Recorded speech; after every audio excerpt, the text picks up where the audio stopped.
Happy Independence, Nigerians, and we welcome you to the news at noon on Lagos Television. I am Aminat Elegushi. President Bola Tinubu has announced a 30-day confab for youths in the country to discuss and address challenges confronting them. President Tinubu stated this today during Nigeria's 64th Independence Day anniversary broadcast. The president said the modalities of the confab and selection of delegates will be designed as soon as possible. The gathering of a national youth conference. This conference will be a platform to address the diverse challenges and opportunities confronting our young people, who constitute more than 60% of our population. It will provoke meaningful dialogue and empower our young people to participate actively in nation building by ensuring that their voices are heard in shaping the policies that impact their lives. Also saluted the doggedness of Nigerians, saying the country has survived a crisis that disintegrated other nations. Tinubu said his administration is determined to win the war against bandits and terrorists so that displaced farmers can return to their farmlands and boost production to reduce soaring food prices.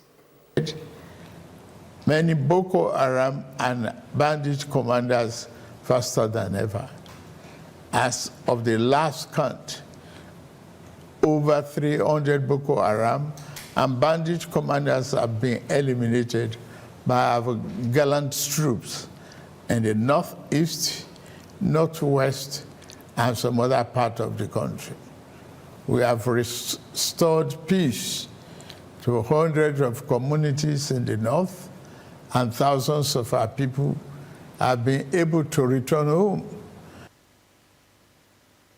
The situation of the country at the time he came into office necessitated that the country choose between reform for progress and prosperity or carry on business as usual and collapse.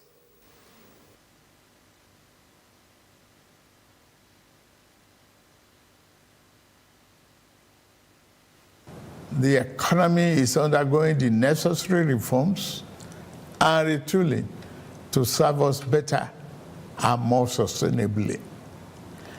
If we do not correct the physical misalignment that led to the current economic downturn, our country will face an uncertain future and the peril of unimaginable consequences. Thanks to the reform, our country attracted foreign direct investment worth more than $30 billion in the last year. Tinubu said his administration decided to reform Nigeria's political economy and defense architecture for the nation to survive. The Nigerian Labour Congress has congratulated Nigerians on the occasion of the country's 64th independence anniversary. The NLC President Joe Ajaero urged the downtrodden Nigerians not to give up hope on the country. He urged Nigerians to protest within the limits of the law against injustices and supervision of democratic norms, culture, and values by the dominant political elite. He asked the political elite, whose preoccupation is to circumvent the principles and practice of popular democracy that is undermining democratic institutions, will no longer be business as usual. Still at Nigeria's independence, as Nigerians celebrate 64 years of independence, thousands of citizens gathered in the capital, Abuja, to protest high living and energy costs in Africa's most populous nation. The protesters called on President Bola Tinubu's administration to address the soaring inflation and unprecedented economic hardship in the country. The October 1st, 2024 protest, tagged Fearless in October, was propagated on social media some 2 months after the August NBS End Bad Governance protest. The two demonstrations are synonymous in themes as aggrieved young people demand a reversal of petrol subsidy, removal and electricity tariff increase. Protesters gathered at the Otako area in Abuja, the country's federal capital territory, waving the Nigerian green, white, green flag and banners with various inscriptions on them. And back home in Lagos, organizers of the End Bad Governance protest today converge to call on the federal government to meet their demands during the August 1 to 10 nationwide protest. Some of the agitators who gathered under the bridge in Ikeja are requesting for friendly and people-oriented policies that will reduce hardship on masses. The anniversary of the 64th celebration of Nigeria's independence divorce itself from any oppressive policy and pattern.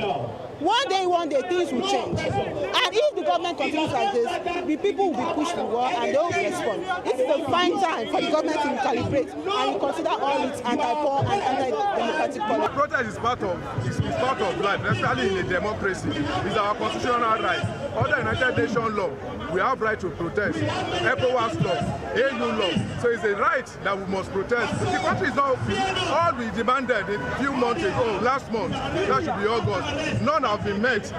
So we still have to come out to show our agitation, our concern.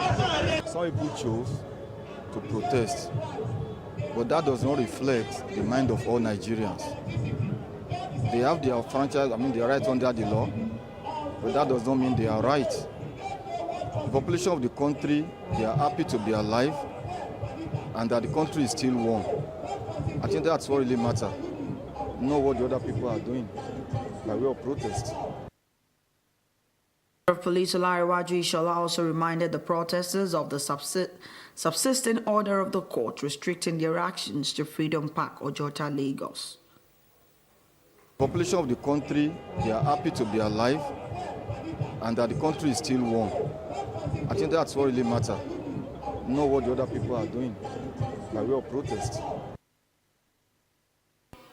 Meanwhile, security presence is at various parts of the state to forestall break in law and order. We'll bring you details of this in our subsequent bulletins. And away from that, Governor Babajide Sanwo-Olu has advised Nigerian youth to be focused and be passionate about their dreams. He gave the advice at a National Youth Symposium in honor of the 60th celebration of the Lagos State Deputy Governor, Obafemi Hamzat. We have details in this report. Youth gather in this hall for the National Youth Symposium with the theme, Nigeria, guiding the youth on the path of self-reliance. This forum is an opportunity to look into the challenges affecting the Nigerian youth, especially in empowering them with skills, irrespective of where they are in the world. Setting the tone for this symposium is the former Vice Chancellor of the Lagos State University, Professor Olariwaju Fagbemi, who speaks extensively on the essence of the symposium for the youth in a digital and diverse economy. Traditional pathways to success are becoming elusive. Employment opportunities are shrinking. Our educational systems are strained. Global competition has become much more fierce. The notion of self-reliance has become a critical survival strategy, which means you are not looking at any system. You are not looking at any individual. You are looking at your own inner resourcefulness. The panel session borders on issues in agriculture, IT, finance, financial freedom, and mentorship. Networking will be a good way to build your skill. Networking will be a good way. You are in Lagos. For IT, Lagos is one of the best places to be for a youth. There are lots of innovation hubs in Lagos. Lots of opportunities, lots of grants. There are a lot of things available in Lagos. Sometimes some of the things that we try to do, we can't do it alone. Why can't you invite other people, pitch your ideas, get capital in terms of equity rather than debt? Once you do this, you'll be able to move at a very, very high speed. Lagos State Deputy Governor Dr. Obafemi Hamzat commends the Nigerian youth for their tenacity, resilience and passion despite the economic challenges. However, he says he is optimistic that there are opportunities in the insurmountable challenges. Guiding our youths, I think, is important to leverage technology, cultivating a culture of independence, resilience, and promoting the dignity of work.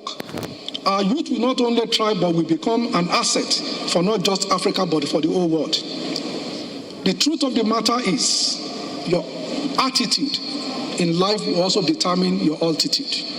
It's important that you must have integrity. Speaking on what the Lagos State government is doing for the youth, Dr. Hamzat says the youth must be empowered if the nation must survive. Encourage our youth not to be deterred by these challenges around them.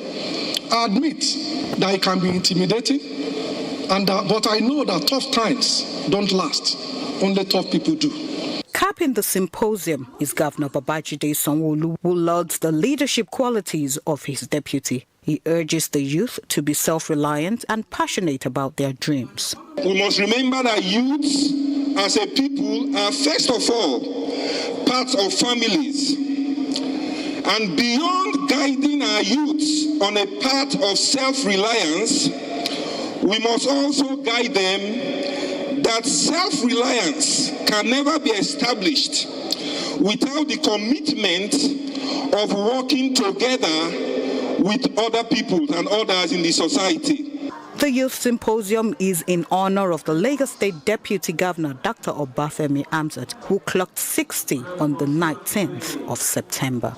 Olubukola Akin Kolusho, LTV News.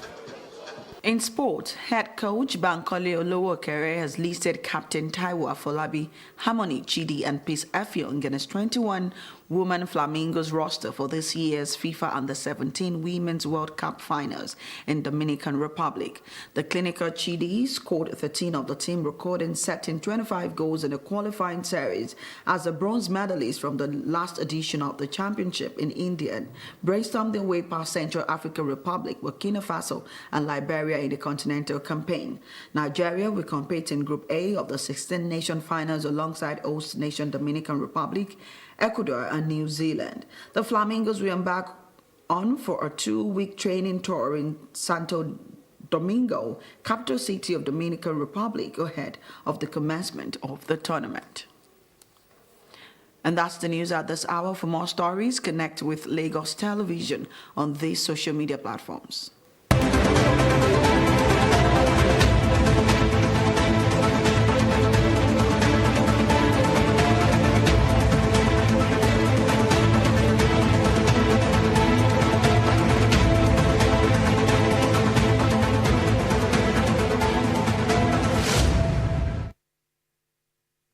Many thanks for staying with us. Please remember to call the Lagos State toll-free lines 767-0112 in case of emergencies. I am Aminat Eligushi. See you again at 2 p.m.